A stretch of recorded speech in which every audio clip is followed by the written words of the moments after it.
మన రాష్ట్రంలో ప్రధాన నదులు కృష్ణా, గోదావరి. ఈ నదులు వాటి ఉపనదులపై అనేక ప్రాజెక్టులు కట్టి వీలైనంత వరకు ఆయకట్టుకు నీళ్లు అందిస్తున్నాం. అయితే ఈ ప్రాజెక్టుల పాలిట ఓ సమస్య గండంగా మారిపోయింది. అంతకంతకు పెరిగిపోతూ ప్రాజెక్టు సామర్థ్యాన్ని దెబ్బతీసే పరిస్థితికి చేరిపోయింది. ఇంతకు ఏంటా సమస్య? దాన్ని ఎలా ఎదుర్కోవాలి తెలుసుకునే ప్రయత్నం చేద్దాం.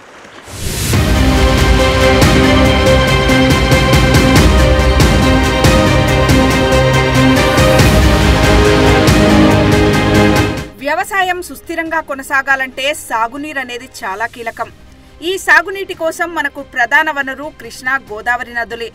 మన రాష్ట్రానికి ఇరువైపులా ప్రవహించే ఈ నదులపై అనేక ఆనకట్టలు కట్టి లక్షలాది ఎకరాలకు సాగునీరు అందించడం జరుగుతుంది. అలా వ్యవసాయానికి భరోసాగా రాష్ట్ర ఆర్థిక పరిస్థితికి వెన్నుదన్నుగా నిలుస్తున్నాయి ఆధునిక దేవాలయాలుగా పేరుపడ్డ ఈ సాగునీటి ప్రాజెక్టులు.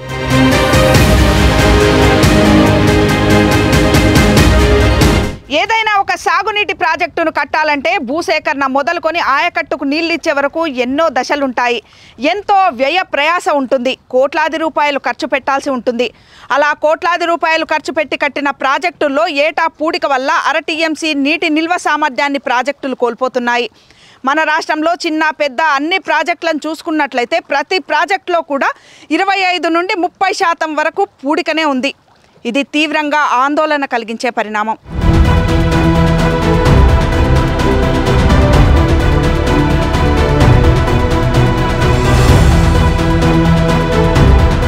అవును, ఇది నిజమే. ప్రమాద గంటికలు మోగిస్తున్న అతిపెద్ద సమస్య ఇది. ఏటా వరదల సమయంలో జలాశయాల్లోకి నీటితో పాటు పూడిక వచ్చి చేరుతుండడంతో సాగునీటి ప్రాజెక్టుల సామర్థ్యం ఏటికాయేడు తగ్గిపోతుంది. 100 ఏళ్ల పాటు మన్నికగా ఉండాలని కట్టిన ఆనకట్టల్లో ఇలానే పూడిక పెరిగిపోతూ ఉంటే ప్రాజెక్టుల మీద ఆధారపడ్డ ప్రాంతాలకు రాబోయే రోజుల్లో నీటి సమస్యలు తప్పవు. అలాగని ఈ సమస్య తప్పించగలమా అంటే అది కూడా సాధ్యం కాదు. Godavari maximum hundreds of kilometres నుంచి అంతా ఈ అడవుల ప్రదేశం నుంచి రాక్ ఏరియా నుంచి అన్నీ G5, G6, G5 లేదు మా G7, G8 ఏది వార్దా ఉన్నది, తర్వాత G9 ప్రాణాయిత ఉన్నది, అన్నిట్లల్లో ఉన్నదమ్మా. We cannot avoid the silting. క్యాచ్మెంటే అట్లున్నది కదమ్మా. నేను వాటర్ పోతుంటే నా ఎంబడే వస్తూ ఉంటుంది. అది దాన్ని అవాయిడ్ చేసేందుకు there is no technique to avoid these silting coming into the reservoirs. కృష్ణాలో కూడా సిల్టప్ ఉన్నది, కానీ గోదావరి ఈజ్ మోర్ ఎఫెక్టివ్గా సిల్టప్ వస్తుంది. ఎందుకంటే దాని క్యాచ్మెంట్ అంతా హిల్ ఏరియాలకి వెళ్ళి వస్తుంది కాబట్టి. తర్వాత అక్కడ అన్ని కొండలు ఉంటాయి కదమ్మా, అప్పుడు వాటర్ వెలాసిటీ ఎక్కువ వస్తుంది. ఇప్పుడు వాటర్ ఫ్లాట్గా ఉన్నప్పుడు ఈ ఎరోషన్ ఉన్నా కానీ తీసుకురాదు. బట్ ఇది ఏం చేస్తున్నదంటే వెలాసిటీ రన్ ఆఫ్లా హెవీ హిల్స్ నుంచి వచ్చినప్పుడు అది డిసింటిగ్రేషన్ అయిన రాక్ కానీ ఏది కానీ ఎట్లుంటే అట్లా వెలాసిటీ ఎంత ఉంటే అంత స్పీడ్గా గోదావరిలో వస్తుందమ్మా.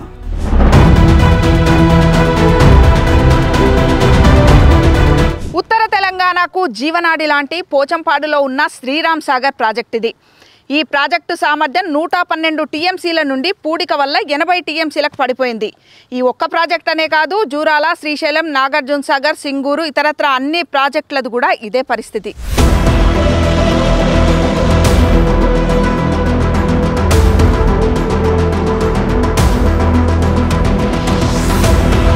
కృష్ణా, గోదావరి నదుల మీద ఉన్న ప్రధాన ప్రాజెక్టులన్నీ పూడికతోనే సతమతమవుతున్నాయి.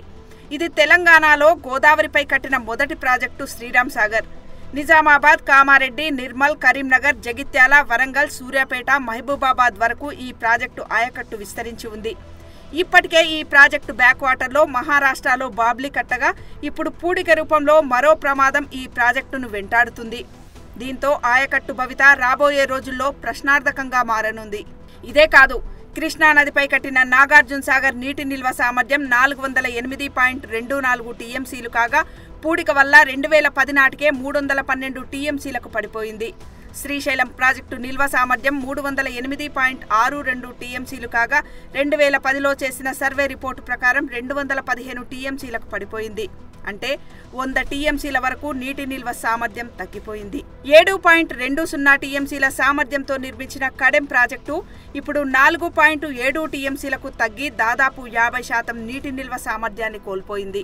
ఉమ్మడి ఆదిలాబాద్ జిల్లాలో 2016లో నిర్మించిన ర్యాలీవాగు సామర్థ్యం 43.30% మేర తగ్గింది. 1995లో ప్రారంభమైన జూరాల జలాశయం వాస్తవంగా గరిష్ట నీటి నిల్వ సామర్థ్యం 11.94 టీఎంసీలు. పూడిక కారణంగా డ్యాంలో నీటి నిల్వ సామర్థ్యాన్ని 2013లో 9.657 టీఎంసీలకు సాగునీటి శాఖ అధికారులు తగ్గించారు. ఇలా రాష్ట్రంలో ఉన్న ప్రతి ప్రాజెక్టులో ఏటికాయేడు పూడిక పెరిగిపోతూనే ఉంది.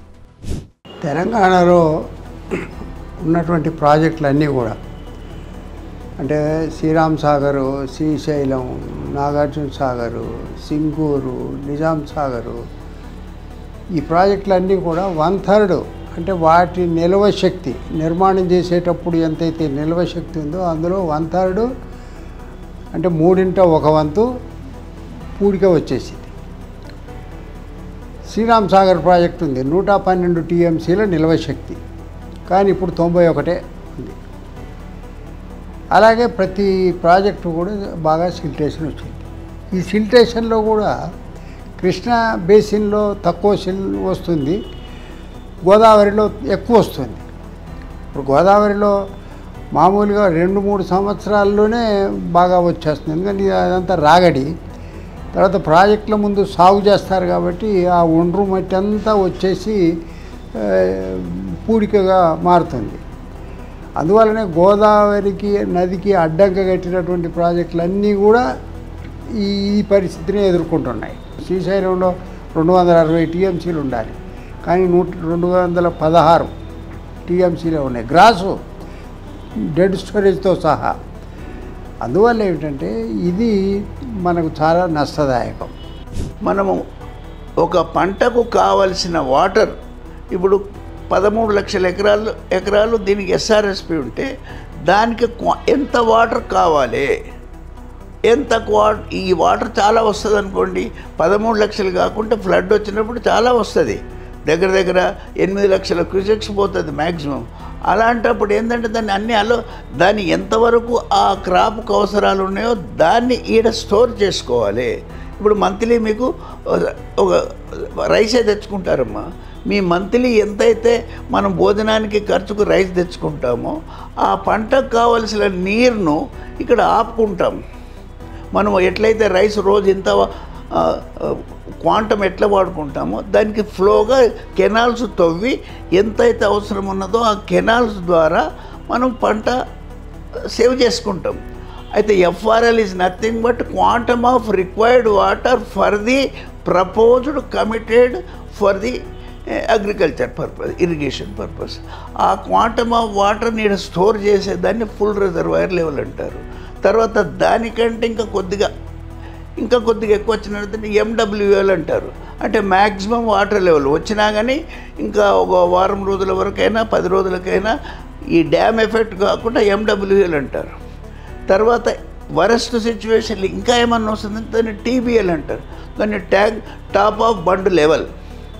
అంటే ఎప్పుడైనా ఏ డ్యామ్కైనా top of bund Sriram Sagar కానీ టాప్ ఆఫ్ బండ్ లెవెల్ ఉంటుంది, తర్వాత ఎండబ్ల్యూఎల్ ఉంటుంది, ఎఫ్ఆర్ఎల్ ఉంటుంది. ఇప్పుడు ఎఫ్ఆర్ఎల్కి కావాల్సిన వాటర్ కావాలంటే ఇప్పుడు ఉండే పరిస్థితిలో ఆ ఎఫ్ఆర్ఎల్కి ఉండేది 112 టీఎంసీ, అంటే సామర్థ్యము అనేది 112 టీఎంసీ. ఆ సామర్థ్యంలోకి వెళ్ళి తగ్గిపోయింది. అంటే ఇక్కడి నుంచి ఈ వాటరు ఇంత వాటర్కు ఇది సిల్టప్ అయిపోయింది, ఇంకా బ్యాలెన్స్ ఇంత వాటరే ఉన్నది. అంటే 112 టీఎంసీ అంటే 1000 మిలియన్ క్యూబిక్ ఫీట్. అంటే అంత క్యూబిక్ ఫీట్ వాటర్ను 40 టీఎంసీ తగ్గిపోయిందంటే ఒక టీఎంసీకి 10,000 ఎకరాలు, అంటే 40 టీఎంసీ ఇంటూ 10,000 అంటే ఒక 4 లక్షల ఎకరాలకు ఇదివరకు డిజైన్ ఉన్నది తగ్గిపోయింది ఇప్పుడు. అంటే ఇక 70 టీఎంసీ, అంటే ఈ ఉన్న వాటర్నే మనం వాడుకోవాలి. సపోజ్ ఒక గోదావరి బేసిన్ తీసుకుందామమ్మా, అందులో మొత్తం 11 సబ్ బేసిన్స్ ఉన్నాయి. అయితే అది ఎక్కడికి వెళ్ళి వస్తుంది, జీవన్ అనేది ఉంటుంది.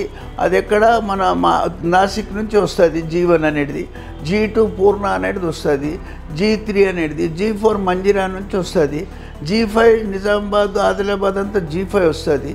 G6 అనేది మానేర్ అనేది ఒక G6 సబ్ బేసిన్ వస్తుంది. G7 అనేది G7 అనేది ఒకటి G8 ఒకటి G9 ఒకటి వస్తుందమ్మా. అయితే ఈ అన్ని సబ్ బేసిన్లు కలిస్తే ఒక్కొక్క సబ్ బేసిన్ అన్నీ కలిస్తేనే ఒక రివర్ తయారవుతుంది. అయితే ఆ రివర్ను ఒక గోదావరి అయింది. ఈ గోదావరి దగ్గర అప్ టు సీ వరకు పోతుంది. 1400 కిలోమీటర్స్ పోతుంది. 1400 కిలోమీటర్లు పోవాలంటే ప్రతి ఒక్క సబ్ బేసిను నాలాలు ఈ నాలాలన్నీ కలుస్తాయి.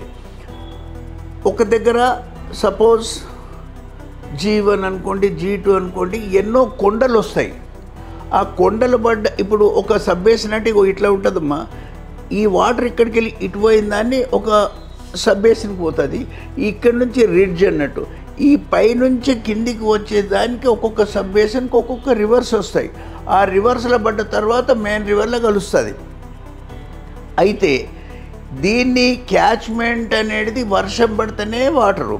ఆ వర్షం పడితే నీరు పళ్ళ మెరుగు ఎట్లనో ఈ పళ్ళ మెరుగు దానిలో నీరు అనేది కిందికి ప్రవహిస్తుంది తప్పించి దానికి ఏం సంబంధం లేదు.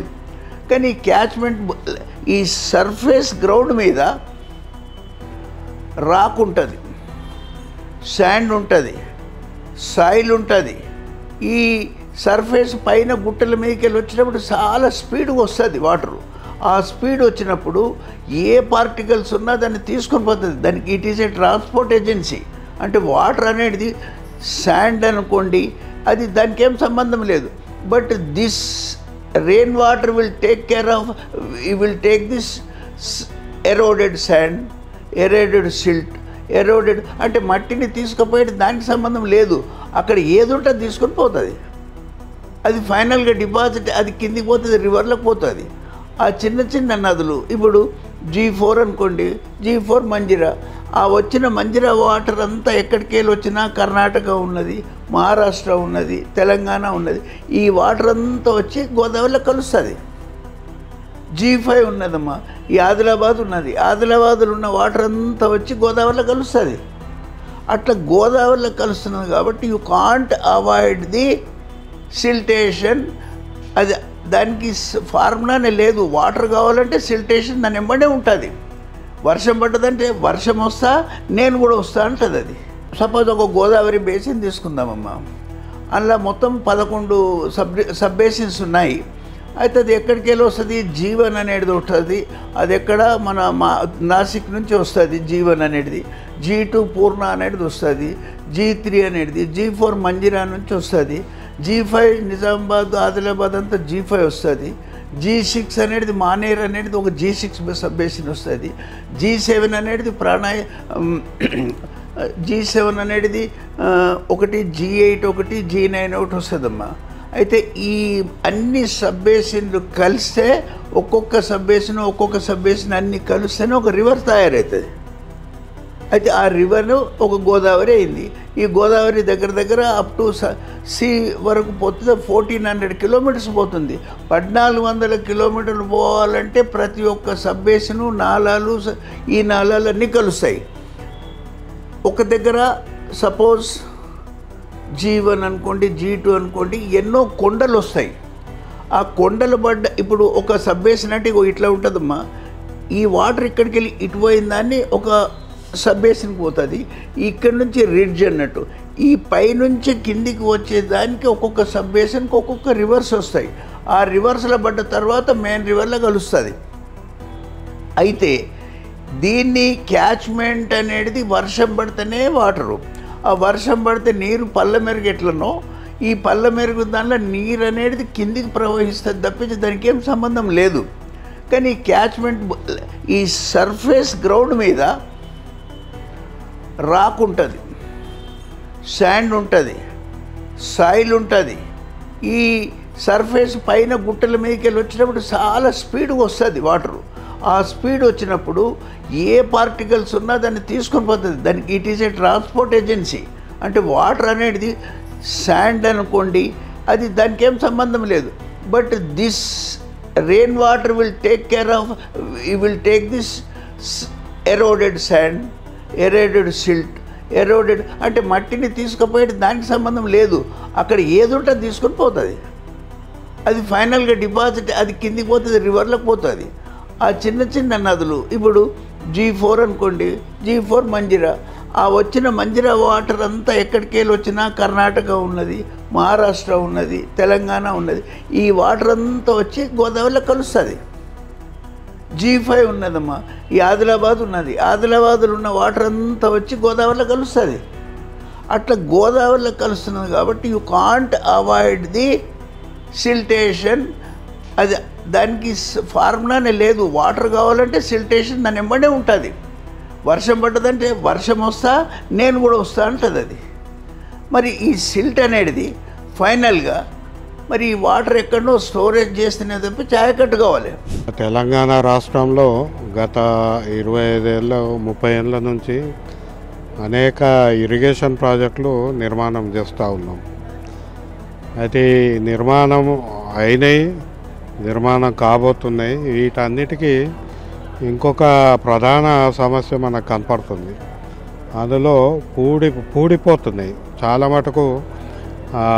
కడెం డ్యామ్ కానీ, SRSP కానీ, నిజాం సాగర్ కానీ, నాగార్జున సాగర్ కానీ, శ్రీశైలం కానీ, ప్రతి ఇరిగేషన్ ప్రాజెక్టులో ఇసుక మట్టి ఇంకా ఇట్లా వచ్చి అనేక రూపాల్లో ప్రాజెక్టుల యొక్క సామర్థ్యం, నీటి నిల్వ సామర్థ్యం తగ్గిపోతుంది.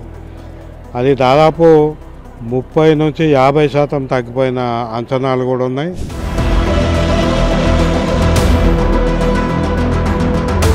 రాష్ట్రంలో అత్యంత ఎక్కువ పూడిక ఉన్న ప్రాజెక్టు, తన నిల్వ సామర్థ్యంలో 60% పైగా కోల్పోయిన ప్రాజెక్టు అదే ఈ నిజాం సాగర్ ప్రాజెక్టు. గోదావరి ఉపనది మంజీరాపై అప్పటి నిజాం నవాబు 1923లో ఈ ప్రాజెక్టు నిర్మించారు. 1930 నాటికి ప్రాజెక్టు పనులు పూర్తయ్యాయి. అయితే ఈ ప్రాజెక్టు 100 ఏళ్ళు పూర్తి చేసుకుంది. ఆనాటి కాలంలో ఎగువ భాగంలో వేరే ప్రాజెక్టులు లేవు కాబట్టి పూడిక పేరుకుపోయింది అనుకోవచ్చు. మరి 25-30 సంవత్సరాల క్రింద నిర్మించిన ప్రాజెక్టుల మాట ఏమిటి? వాటిలో ఎందుకు పూడిక పెరిగిపోతుంది? ఒక ప్రాజెక్టు నిర్మించే సమయంలో పూడిక కూడా వరద నీటితో సహా వెళ్ళిపోవడానికి ఒక మెకానిజం ఉంటుంది. మరి అది ఎందుకు సమర్థవంతంగా మనం వినియోగించుకోవడం లేదు అనేదే ఇక్కడ ప్రశ్నార్థకం.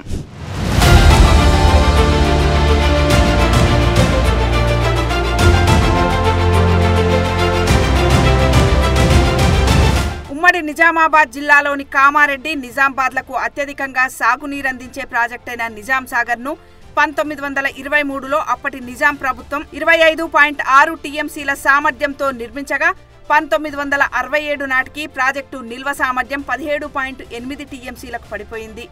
ఇప్పటికీ దాదాపు పూడిక 60% పైగా ఉంటుంది. అప్పట్లో నిజాం సాగర్కు ఎగువన ప్రాజెక్టులే లేకపోవడంతో వచ్చే వరద పూడికతో సహా జలాశయంలో చేరడంతో ప్రాజెక్టు సామర్థ్యం సగానికి పైగా తగ్గింది. ఇప్పుడు ఈ ప్రాజెక్టులో పూడిక తీయాలంటే దాదాపు అది అసాధ్యం.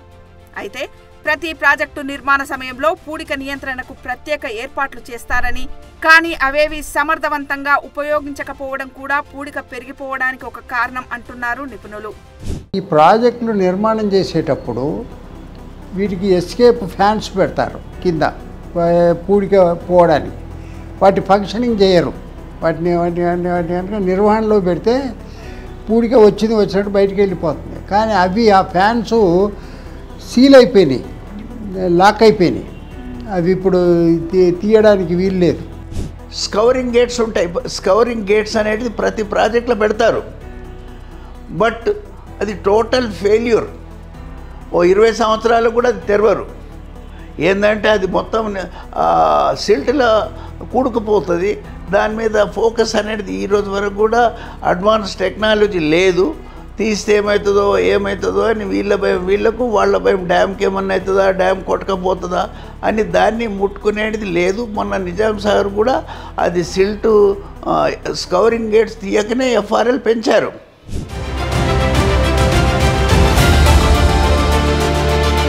ప్రతి ఏటా ప్రాజెక్టులకు వచ్చే వరద నీటిలో ఒండ్రు కూడా ఉంటుంది. ఈ ఒండ్రు క్రమంగా పేరుకుపోయి పూడికగా మారుతుంది. ఈ పూడిక అనేది మీటర్ల మేర పేరుకొని ఉంటుంది. అయితే ఈ పూడికని రాకుండా చూడడం సాధ్యమా అంటే సాధ్యం కాదు, కానీ తగ్గించుకోగలం. ఏ విధంగా అంటే ప్రాజెక్టుకు ఎగువ భాగంలో చెక్ డ్యాములు కట్టడం, నది కోతకు గురి కాకుండా చూడడం, కొన్ని చోట్ల ప్రాజెక్టుకు సంబంధించి బ్యాక్ వాటర్ ఎండిపోతే అక్కడ వ్యవసాయం కూడా చేస్తారు, అలా చేయకుండా చూడడం. ఈ విధానాలను అవలంబిస్తే పూడికని కొంచెం తగ్గించుకోవచ్చు, కానీ పూడికని పూర్తిగా అధిగమించలేం. అయితే మన తెలంగాణలో చూసుకుంటే మొత్తం 929 టీఎంసీల సామర్థ్యం గల 159 ప్రాజెక్టులు ఉన్నాయి. వాటిలో 250 టీఎంసీలకు సంబంధించి 14 ప్రాజెక్టులకు హైడ్రలాజికల్ సర్వే నిర్వహించారు పూడికకు సంబంధించి. వాటిలో అన్ని ప్రాజెక్టుల్లో కూడా దాదాపు 20 నుంచి 30% వరకు కూడా పూడిక ఉన్నవే అని తేలింది. కాబట్టి ఈ పూడికని ఎట్లా అధిగమించాలి, ఎలా తగ్గించుకోగలము అనే దిశగా ప్రభుత్వం దృష్టి సారించాలి.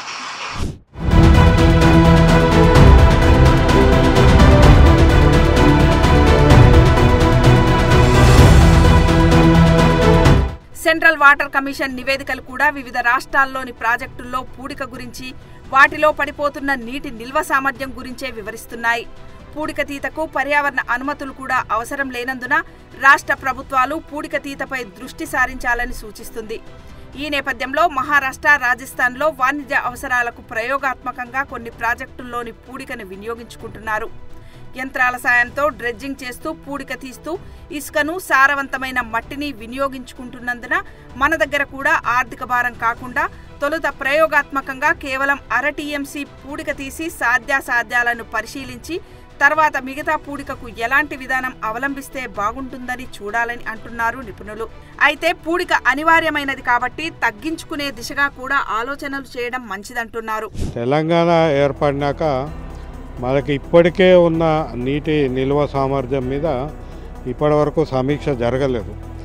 మనం ఎప్పటికప్పుడు కొత్త నీటి నిల్వ సామర్థ్యం పెంచుకుందామని లక్షల కోట్ల పెట్టుబడి పెడుతున్నాం. కానీ ఇప్పుడు మన ప్రతి ప్రాజెక్ట్ తీసుకుంటే ఒక 100 టీఎంసీలు అని అనుకుంటే అందులో 30 టీఎంసీల సామర్థ్యం ఈ పూడికతోటే తగ్గిపోతున్న పరిస్థితి చూస్తున్నాం. అయితే ఇంత తీవ్రమైన సమస్య, దీని పరిష్కారము ఉందా, మనం పూడిక తీయగలుగుతామా?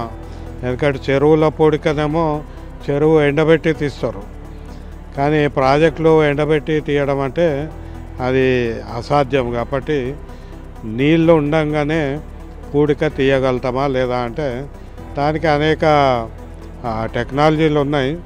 మనం ఎట్లయితే ఇప్పుడు సముద్రంలో కూడా డ్రెడ్జింగ్ చేస్తారు. ఈ డ్రెడ్జింగ్ చేసే టెక్నాలజీ చాలా పెద్దగా అయింది, చాలా విస్తృతంగా ఉంది. కాకపోతే ఖర్చు చాలా ఎక్కువ ఉండే అవకాశం ఉంది. కానీ ఈ ఖర్చు మనం కొత్త నిర్మాణాల మీద పెట్టే బదులు ఉన్న సామర్థ్యము కాపాడుకోవడం, పరిరక్షించుకోవడంలో పెడితే బాగుంటుంది. ఉన్న ప్రాజెక్టులలో మనం ఎంత సామర్థ్యం కోల్పోయినాము, మరి పూడిక తీస్తే మనం ఈ సామర్థ్యం మళ్ళీ మనం తెచ్చుకోవచ్చా అనే దాని మీద అధ్యయనం చేసి పూడిక మీద పెట్టుబడి పెట్టాల్సిన అవసరం ఉంది. దానికి బడ్జెట్ కేటాయించిన అవసరం ఉంది. ఇప్పుడు ఈ పూడిక ఎందుకు వస్తుంది అంటే మనం చాలా మటుకు ఇరిగేషన్ ప్రాజెక్టులు కట్టేది కొండల మధ్య కడతాం. ఇప్పుడు నాగార్జున సార్ అయితే 2 కొండల మధ్య కట్టినరు, అది లోయలో కట్టినరు.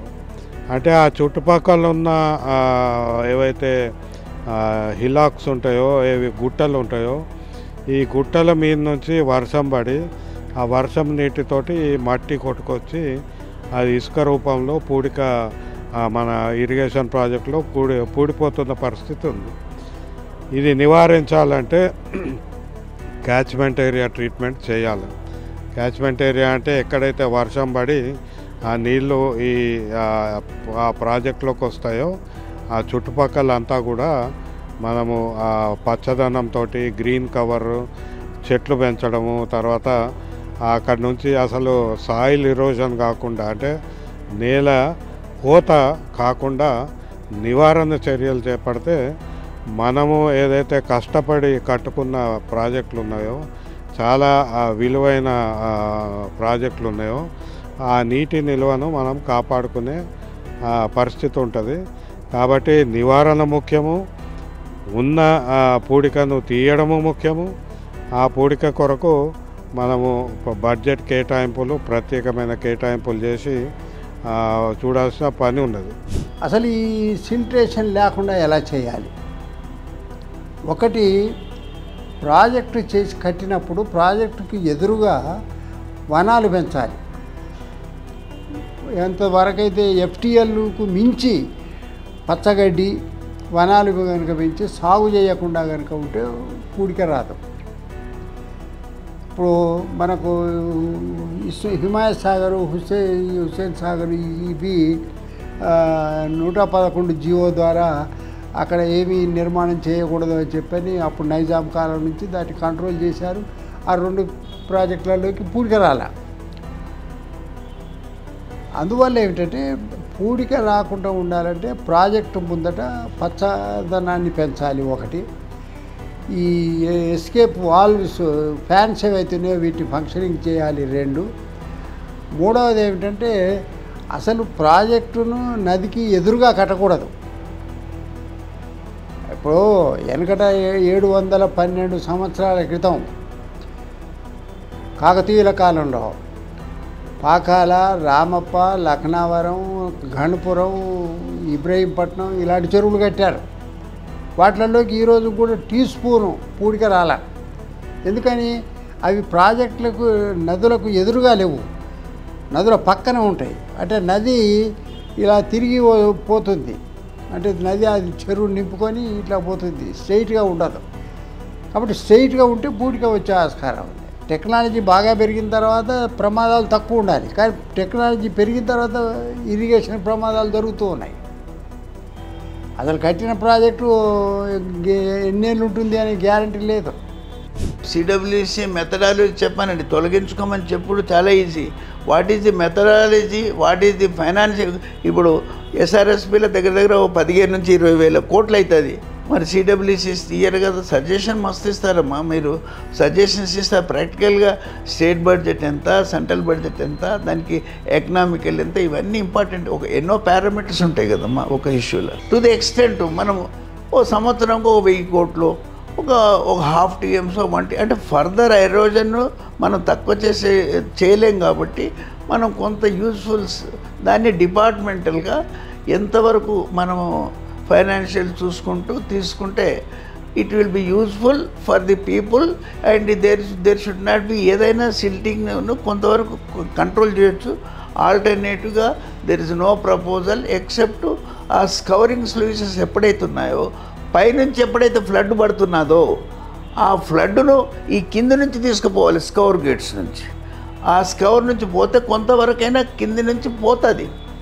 మినిమం ఒక ½ TMC 1 TMC అయినా స్కవర్ గేట్స్ పోతే ఫ్లడ్ను పై బదులు కిందికే లేదన్న అడ్వాన్స్ టెక్నిక్ లేస్తే అది కూడా ఇట్ ఈస్ మోర్ ఎకనామికల్. ఒక కింది ప్రాజెక్ట్స్కు మళ్ళీ ఇది పోయి న్యూసెన్స్ కాకుండా ఎవ్రీ ఇయర్ ఒక 2 TMC 3 TMC వరకైనా ఈ సిల్ట్ పోయేటట్టు స్కవరింగ్ స్లూయిసెస్ పైన ఫ్లడ్డింగ్ బదులు కిందికి వెళ్ళిపోతే కొంతవరకైనా కొంత కిందికి వెళ్ళిపోతుంది, కొంత యూజ్ఫుల్ అవుతుంది. తప్పించి ఇక మనం ఇంకా ఆల్టర్నేటివ్ లేదు. తర్వాత ఫర్దర్ అప్స్ట్రీమ్ సైడ్ మనకు ఎట్లయితే జరిగిందో బాబ్లీ, సేమ్ పొజిషన్ మళ్ళీ ఇక్కడ కూడా జరుగుతుంది అమ్మ. తుంగభద్రలో కూడా రిమూవల్ ఆఫ్ ది సిల్టింగ్ ఇది అవుట్ ఆఫ్ క్వశ్చన్, అన్ఎకనామికల్. తర్వాత ఇంకోటి నెక్స్ట్ బ్యారేజ్ కట్టాలంటే ఇట్ ఈజ్ ఇంపాసిబుల్. ఎవరికి కూడా ఒక ప్రాజెక్ట్ కావాలంటే 20 ఏళ్ళు 30 ఏళ్ళు పడుతుంది. అప్పటి వరకు కాస్ట్ ఆఫ్ ల్యాండ్స్ ఎక్కువైంది, suitability of location important. That is ఇది అవుట్ ఆఫ్ క్వశ్చన్, తీసుకునేది అవుట్ ఆఫ్ క్వశ్చన్ అమ్మా. ఓన్లీ మినిమం ఒక ½ TMC 1 TMC అనేది యూజ్ఫుల్ ఫర్ ది అగ్రికల్చర్. ఎవరైనా అగ్రికల్చర్ వాళ్ళకు కూడా ఈ సాయిల్ అందరికి అవసరమే. 50% పీపుల్ ఎవరైనా ప్రిఫర్. అయితే ఈ సూటబుల్ సాయిల్స్ అనేది బయట స్టాక్ చేసి గవర్నమెంట్ ఒక కార్పొరేషనా ఇంకోట దాన్ని గవర్నమెంట్ ద్వారానే చేస్తే వాళ్లకు కొంత నామినల్ ఛార్జెస్ తీసుకొని పోతారు. So that is only the ఈ ఇండస్ట్రీస్ కానీ అగ్రికల్చర్కి కానీ only government will take interest ఉంటే లీన్ ఫ్లోస్లలో ఒక మినిమం ఒక ½ TMC 1 TMC పెట్టుకున్నా ఎవ్రీ ఇయర్ ఒక 3-4 TMC సిల్టప్ అవుతుంది. ఫర్దర్గా ఇప్పుడు ఎన్నో బ్రిక్ ఇండస్ట్రీస్ వచ్చినాయమ్మా. హౌస్ కట్టేందుకు బ్రిక్ ఇండస్ట్రీస్లో black cotton soil is very useful. ఆ సోర్సెస్ దగ్గర డ్యూరింగ్ లీన్ పీరియడ్ కానీ ఎండాకాలం ఏదైనా ఉంటే అక్కడ ఫ్రీ కాస్ట్ గవర్నమెంట్ ఫ్రీ కాస్టా 50% సబ్సిడీ ఏదో ఇచ్చి ఫ్యూచర్ డెవలప్మెంట్ ఆ సాయిల్లో ఎంతవరకు మనకు అవైలబిలిటీ ఉన్నదో అది ఆ టైంలో గవర్నమెంట్ అయినా తీసి బయటేసి ఎవరైనా తీసుకెళ్ళేందుకు అదొక మెథడాలజీ ఉన్నది. అది ఎంత తీస్తారు, 1 TMC తీస్తారా, 2 TMC తీస్తారా? Government should give focus to take out the material to the extent of useful. అది కాంట్రాక్ట్స్ ఇచ్చినా ఏది ఇచ్చినా I think it is not practicable. Contractor wants always profit. ఏదో దేశ సేవ కొరకు ఏ కాంట్రాక్టర్ ప్రపంచంలో లేని పరిస్థితి. ఏదో పబ్లిక్కు అది సిల్ట్ తీస్తే నాకు ఏదో మంచి పేరు వస్తుంది అనేది. ఎవ్రీబడి వాంట్స్ ప్రాఫిట్ ఫస్ట్, తర్వాత సంగతి అంటారు. ప్రాఫిట్ అనే సబ్జెక్ట్ లేకుండా మినిమం ఒక 1/2 TMC ఇప్పుడు ఉన్నదమ్మా, 80 TMC ఉన్నది, 70 TMC అనుకోండి.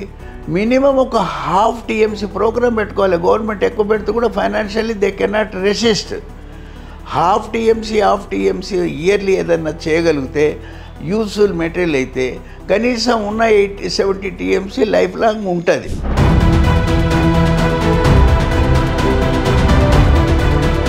మైనర్ ఇరిగేషన్ ప్రాజెక్టుల్లో పూడిక తీయడానికి పాసిబిలిటీస్ ఉన్న మేజర్ ఇరిగేషన్ ప్రాజెక్టుల్లో పూడిక తీయడం చాలా కష్టం అని చెప్పొచ్చు. మళ్ళా ఒక కొత్త ప్రాజెక్టు కడితే ఎంత ఖర్చు వస్తుందో అంత ఖర్చు వస్తుంది. దానికి నిదర్శనమే తుంగభద్ర డ్యామ్. కర్ణాటకలోని తుంగభద్ర డ్యామ్ని 132 TMCల కెపాసిటీతో నిర్మించారు. అయితే పూడిక వల్ల 32 TMCల సామర్థ్యాన్ని కోల్పోయింది. ఆయకట్టు రైతాంగానికి ఇబ్బంది అవుతుందని కర్ణాటక ప్రభుత్వం ఒక సర్వే చేపించింది, ఎంత ఖర్చు వస్తుంది ఈ పూడిక తీయడానికని.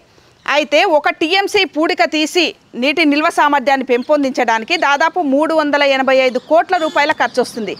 అంటే మొత్తం 32 TMCల పూడిక తీయించాలంటే 12,500 కోట్ల రూపాయల ఖర్చు వస్తుంది. ఈ ఖర్చుకు బదులుగా ఎగువ భాగంలో ఇంకో ప్రాజెక్టు కట్టాలని భావించింది. కానీ తెలంగాణ, ఆంధ్రప్రదేశ్ అభ్యంతరాలు చెప్తుంది. ఎందుకంటే ఎలా పడితే అలా ప్రాజెక్టులు కట్టుకోవడానికి వీల్లేదు. దీనివల్ల అంతర్రాష్ట్ర జల వివాదాలు వస్తాయి. అంటే పూడిక తీయడం అనేది ఎంత పెద్ద సమస్యనో అర్థం చేసుకోవచ్చు.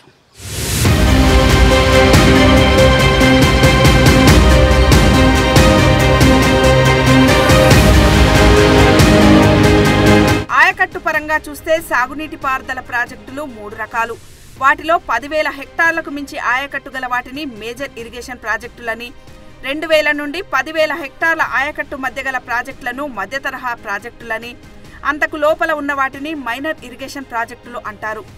మైనర్, మీడియం ఇరిగేషన్ ప్రాజెక్టుల్లో వానలు తక్కువ పడిన కరువు ఏడాదుల్లో నీటి నిల్వ ఉండదు, కొన్నిసార్లు తక్కువ ఉంటుంది. కాబట్టి వాటిలో పూడిక తీయడం కొంత సాధ్యమయ్యే పని. కానీ మేజర్ ఇరిగేషన్ ప్రాజెక్టుల్లో ఎప్పుడూ నీళ్లుండే పరిస్థితి ఉంటుంది. ఎగువ భాగంలో కొంత పూడిక తీసినా మళ్లీ వానాకాలంలో పూడిక వచ్చి చేరే పరిస్థితి ఉంటుంది. కాబట్టి పూడిక తీయడం అసాధ్యం అనేది కూడా మరొక వాదన. కాబట్టి సిల్ట్రేషన్ అయితే ఏంటంటే వెనక కట్టడానికి వీళ్ళే, ప్రాజెక్టు ముందర కొత్త ప్రాజెక్టు కట్టుకోవడం తప్ప పూడిక తీయడం వల్ల ఉపయోగం లేదు. వేల కోట్ల రూపాయలు అయితే అది అసాధ్యమైనటువంటి విషయం.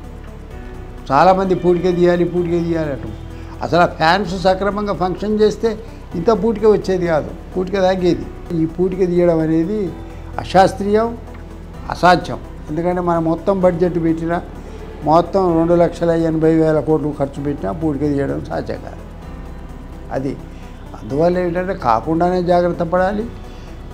ఇప్పుడు క్యాన్సర్ రాకుండా చూడాలి. క్యాన్సర్ బాగా వచ్చి ముదిరిన తర్వాత మనిషి క్యాన్సరే తప్ప ఇంకొక మార్గం లేదు. దీనికి సైంటిఫిక్గా ఎలాంటి సిస్టమ్ లేదు. ఇప్పుడు అన్ని ప్రాజెక్టులు అదే స్థితిలోకి వస్తూ ఉన్నాయి.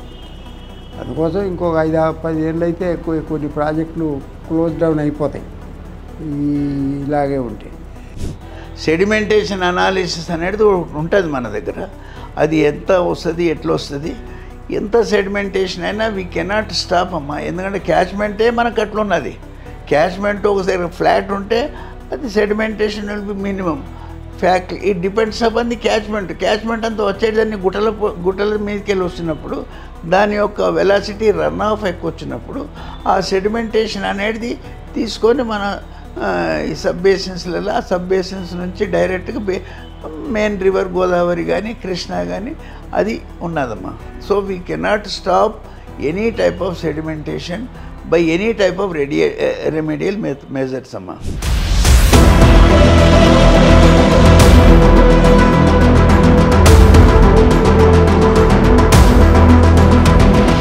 ప్రధానమంత్రి కృషి సించాయ్ యోజన మార్గదర్శకాల ప్రకారం ఒక టీఎంసీ సామర్థ్యం కలిగిన రిజర్వాయర్ నిర్మించాలంటే భూసేకరణ, నిర్మాణ ఖర్చులు కలిపి తక్కువలో తక్కువ 162 కోట్లు ఖర్చవుతాయని లెక్క ఉంది.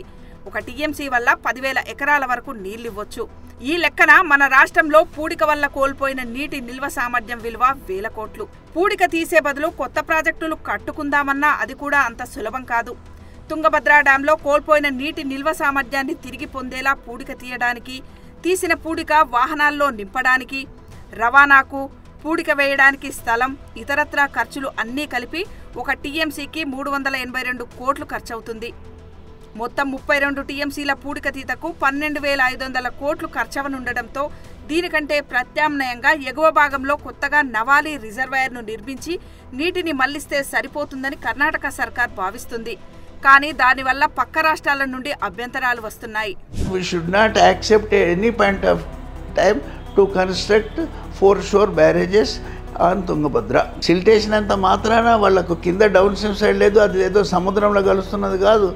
Lot of commitment is there in Telangana. Jurala ఉన్నాయి, అన్నీ ఉన్నాయి కదా. ఇది మన కర్నూలు కడప ఈ కెనాల్స్ ఉన్నాయి, తర్వాత సుంకేస్లో ఉన్నది, ఇవన్నీ ఉన్నాయి కదమ్మా. అవన్నీ సుంకేస్లో ఉన్నది, శ్రీశైలం ఉన్నది, నాగన్ సాగర్ ఉన్నది, ఇవన్నీ ఎఫెక్ట్ పడతాయి కదా. వీళ్ళు పైన కట్టి నానాయకట్టు డెవలప్ చేస్తారు, అది మన కంట్రోల్ ఉండదు. That is more and more dangerous. అంటే దాన్ని ఎకనామికల్గా వాళ్ళు చెప్పేది ఒకటి, వాళ్ళ కంట్రోల్కి పోయినాక వాళ్ళు ఇష్టమన్న వాటర్ ఇష్టమన్నక పోతే దట్ విల్ డైరెక్ట్లీ ఎఫెక్ట్ అని తెలంగాణ శ్రీశైలం మీద పడుతుంది, నాగార్జున సాగర్ మీద పడుతుంది. That is more and more dangerous for south Telangana.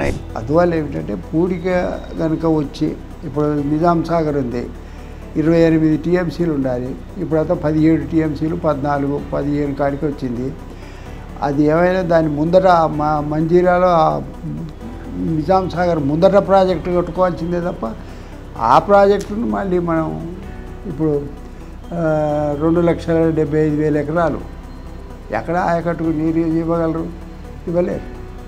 అందువల్ల ఏమిటంటే పూడిక అనేది ఒక సమస్య, పరిష్కరించబడని సమస్య. దానికి ఒకే మార్గం ఏమిటంటే ఇప్పుడున్న పరిస్థితులలో ప్రాజెక్టు ముందట ప్రాజెక్టు అవకాశం ఉంటే కట్టుకోవాలి, లేకపోతే ఉన్నదాన్ని అలాగే మెయింటైన్ చేసుకుంటూ దాని అనుకున్నటువంటి వాళ్ళు బోర్లు వేసుకోమని చెప్పడం, దీని యొక్క ఆయకట్టు విస్తీర్ణాన్ని తగ్గించుకోవడం. ఇప్పుడు శ్రీరామ్ సాగర్కి ఏం చేసాము, గుత్పా అలీ సాగర్ అని చెప్పని 2 సబ్సిడీలు పెట్టాం. ఆ రెండింటి ద్వారా 1,00,000 ఎకరాలకు మనం నీరు ఇస్తున్నాం. అందుకోసం ఇట్లా ఏమైనా సబ్సిడీలు పెట్టుకొని కొత్త ప్రాజెక్టులు మనం ఏర్పాటు చేసుకొని అదనపు పెట్టుకోవడం తప్ప మరొక మార్గం లేదు.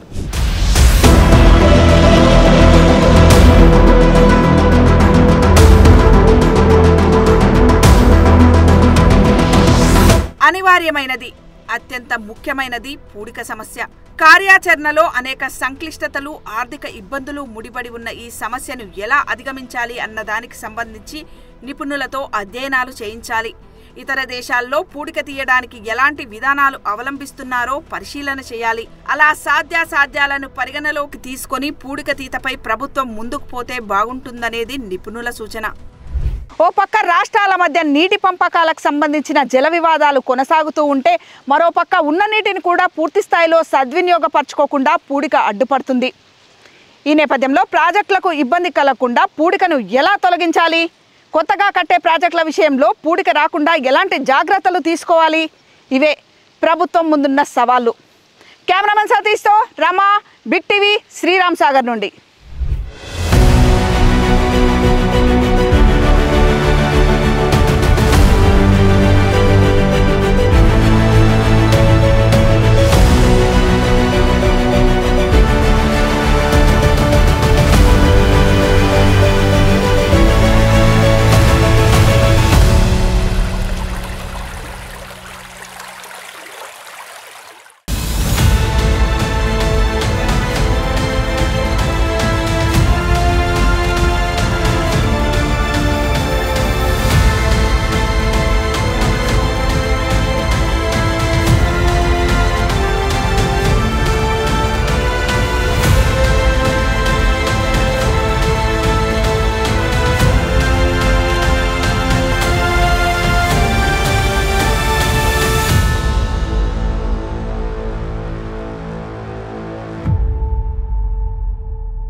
For more videos like this, subscribe Big TV channel.